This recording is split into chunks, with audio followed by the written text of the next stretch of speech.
আপনি তো সাহারি খেতে উঠেন, আপনি জানেন ওই সময়টার দাম কত? আমরা বেশিরভাগ মানুষ জানি না ভোর রাতের এই সময়টার দাম কত।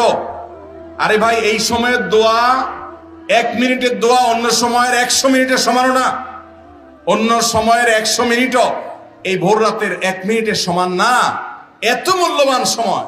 সাহারি খেতে উঠছেন, সাহারি খান, ভালো কথা, কিন্তু সাহারি খাওয়ার আগে পরে 10টা মিনিট জায়নামাজে মুসল্লাতে দাঁড়ান, একটু 2 রাকাত নামাজ পড়ে। এই সময়টা দোয়া কবুল হয়। আল্লাহ ডেকে ডেকে বান্দাকে দেন। একটু হাত তোলেন, চেষ্টা করবেন তো ইনশাআল্লাহ? সাহারি খেতে উঠে দোয়া করবো তো ইনশাআল্লাহ? আপনার বাসার এক কোণায় চলে যাবেন, একটু আলো আধারিতে চলে যাবেন, সেখানে গিয়ে বসে আল্লাহর কাছে একটু কথা বলবেন। সেজদা চলে যাবেন, সেজদা গিয়ে আল্লাহর সাথে একটু মন খুলে কথা বলবেন। আল্লাহ, আমি অনেক গুনাহ করেছি, আল্লাহ আমি অনেক পাপিষ্ঠ। শুনেছি আপনার রাসূল জানিয়েছেন যে এই মাসে নাকি আপনি অনেক পাপিষ্ঠকে মাফ করে দিবেন।